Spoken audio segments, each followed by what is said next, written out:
Today on Cam's Kitchen, we're going to have a look at garlic. Lots of garlic. Okay, firstly, we're going to wet this board down because it likes to slip around when you're chopping food. So just grab a piece of paper towel, give it a good satch like that. Put it on the chopping board and then flip your board over and it will stick. Sticks nice and tight to the bench. Grab yourself a piece of garlic and a butter knife. Here's your garlic there. Like a lot of fruit and veg and things that we'll be chopping, it's got a top and a tail. You've got the top there, top like hair, and a tail, that bit down there. Then grab a butter knife and then you'll see these little grooves on each of the cloves of the garlic. And then about 3/4 of the way into the groove, just pop that butter knife in there, like that, and then give it a twist, and out pops your cloves. So do as many as you need. I might do 4.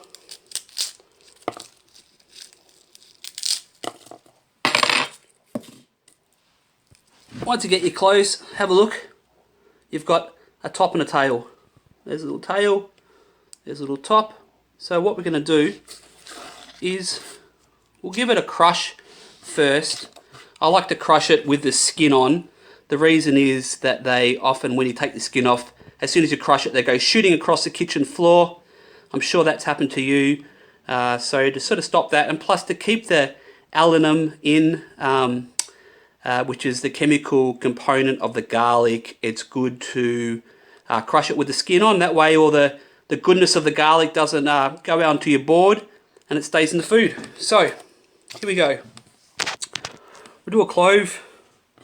I've got the clove sort of facing away from me, and first what we're going to do is take off the top of the clove and we'll give it a crush. Or you can crush it first. Just using the back part of the knife if you can, the fattest part of the knife. And then with the tail, just give it a pinch on the tail and the clove will pop out. I find this is the easiest way. You get the clove off, mostly off in one go.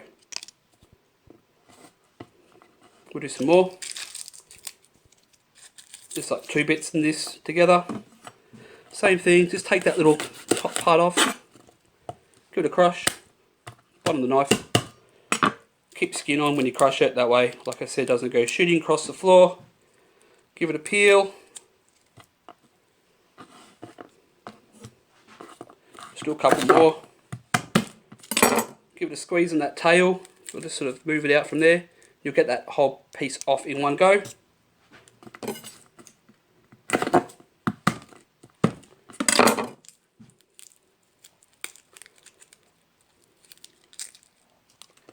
And there you go.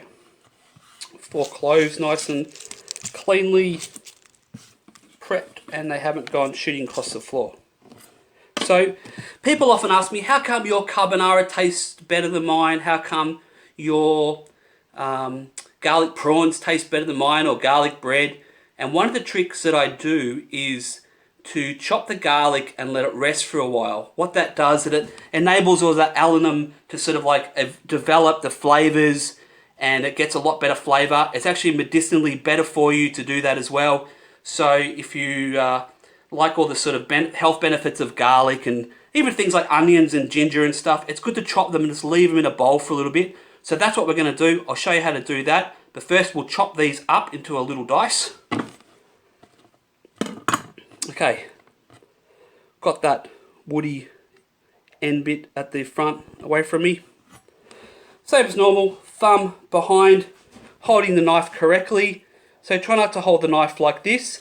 Try to hold the knife more like this. It'll just give you heaps better control. So if you've got your knife like this, it can slip and it will move around.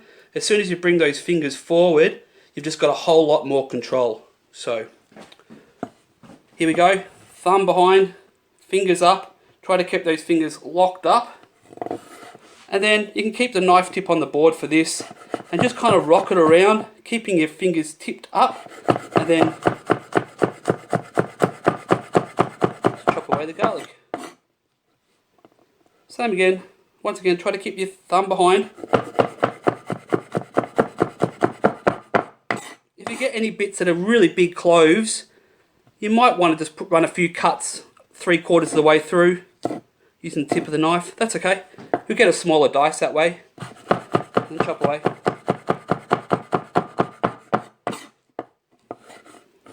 Same again. You can then bunch it all up together. Run your knife over the top. Garlic is really sticky stuff. You'll see it stick up on the knife there. Okay. Now, if you wanted to make garlic paste, say you're making some garlic bread or you're making a garlic butter, and I'll show you that some stage too. We'll make some garlic and herb butters up. But what you want to do if you're making a paste is we'll just do a little bit just to show you. I'll take away 3/4 and just leave a little bit there for now. What you do is just grab yourself a pinch of salt. Whoa, pinch of salt.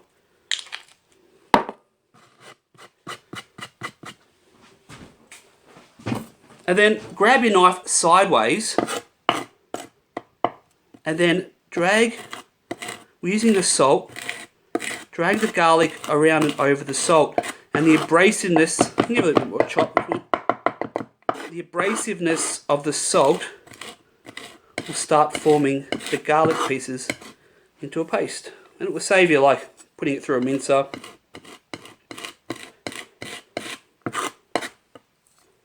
As you can see, it's starting to become a paste.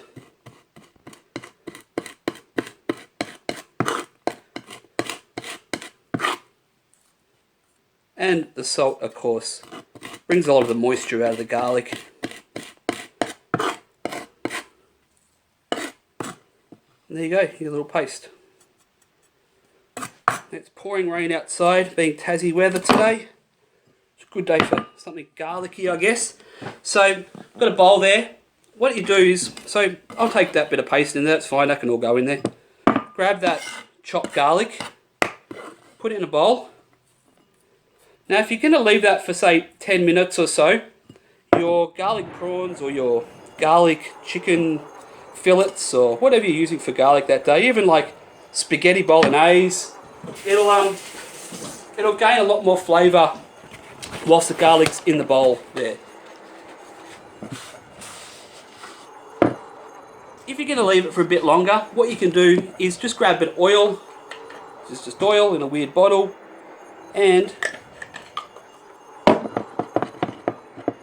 put a bit of oil with it. Of course that oil will be infused and a beautiful garlic oil to use, I don't know, on a steak or whatever. So there it is, chopping up the garlic. Use your butter knife, open up the cloves, top and tail, and squeeze those little tails to get them to pop out, and then chop them up. And like I said, store them in a bowl or store your garlic for about 10 or 20 minutes before you cook, and you'll get that super beautiful garlic flavour that everyone loves. And that's it. Okay, see you later.